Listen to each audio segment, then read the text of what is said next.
Over the past 2 years, I look back at the video that I made, I think it was July 2 years ago, where I didn't know what was coming. I didn't know what was ahead. I had some direction from God, and that direction was to sell everything and pack up my car and drive off into who knows where and find where his next location for me was. And so miraculously that happened. I had zero fear the entire time, and I know God's hand was on it all, and many of you were praying, and I really appreciate that. I wouldn't have got here if that didn't happen. I know that. So the Lord has just done a work in the last 2 years. It's absolutely incredible how far he takes you. So that being said, I know that there's a lot coming up in the future. So I've had these 2 years in Missouri as a landing base. Like I found my home, found where I was supposed to live, and the church family that I was supposed to be a part of, and the travel team that God has connected me to. And many, many things have come together. Super exciting to see.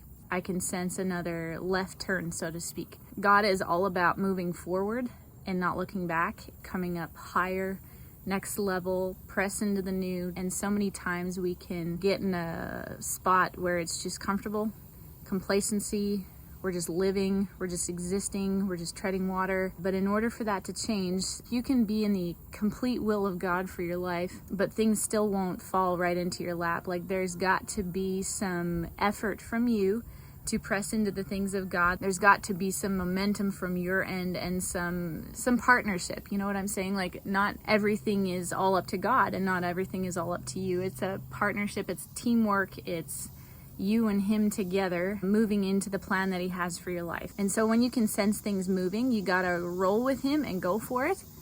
And it will always require some sort of amount of faith and impossibility and just when you think like, I'm gonna trust God forever. He just brought me through this one thing and I will never doubt him again. Well, then there'll come something bigger that you're gonna have to trust him on. And it's constantly throughout this life, a faith walk. How much do you trust God? The level that you want to get to, you're as close to God as you want to be. So it is up to you whether or not that you take him up on his call for your life, whether you walk in that. But there's no better place. There is no better place to be.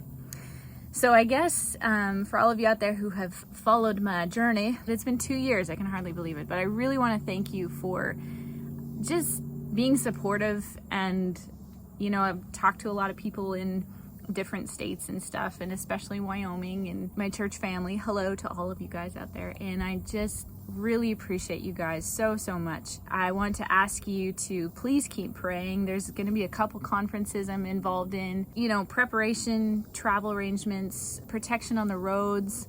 There's going to be a lot of miles driven and flown just for all the right pieces in the right places and for the right finances and all that kind of stuff, and getting the gospel to people that don't know it, and having meetings where the presence of the Lord and the gifts of the Spirit are moving and people can get healed and set free and delivered. And that is my happy place. When you get a group of people together, you encounter the presence of God and he totally just transforms and makes people new and sets things right, you know, takes care of things in 5 minutes or 1 minute or 5 seconds in what we could do in 5 years. He's so good at just removing the past and helping you to step forward into the new, but it does require, as always, some faith on our part. And so, do you trust God today? Do you trust him to bring you into that season?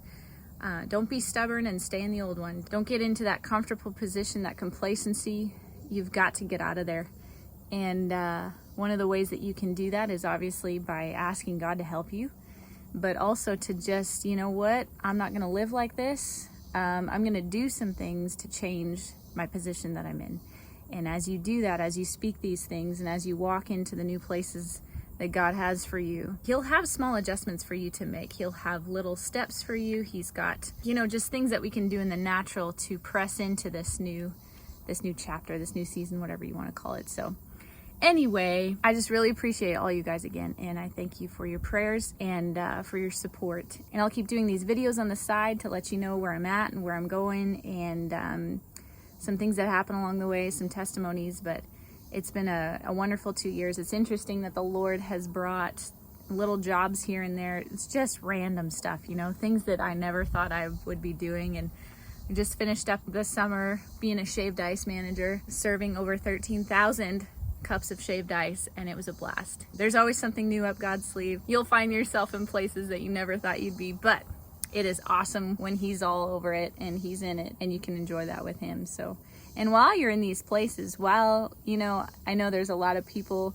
you're doing the same thing day in, day out, same job, same career, all that kind of stuff.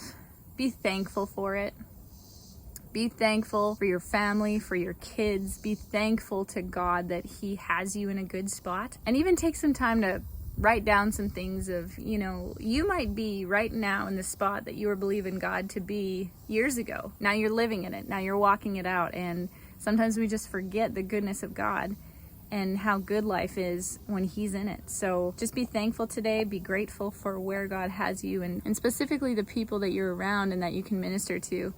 It's amazing, you know, you have people come into your life for maybe a week, maybe a couple months, maybe a year, maybe forever, I don't know. But that time that you have with them to build relationship and to minister to them and to tell them about the Lord, you have so many opportunities. I have been so thankful over this summer. I've gotten to be able to be around a lot of different people that you don't necessarily in a church. I was in a church ministry before, and always in the office, and always mostly around Christian people all the time. There's nothing wrong with that, obviously, but I love being outside the church doors because the harvest is plentiful and the workers are few. And I have just really appreciated the time where I, you know, meet people on the street or here, or at this job over here, doing this over here, and just getting to talk about God with them and minister to them and get them saved and pray for them. And there's so much opportunity. But anyway, I could go on and on about that. So thank you for listening, and I will keep you posted, hopefully a lot more frequently than I have been. And yeah, okay. So enjoy the rest of the summer heat if you're in an area where there is still summer heat. Okay, bye.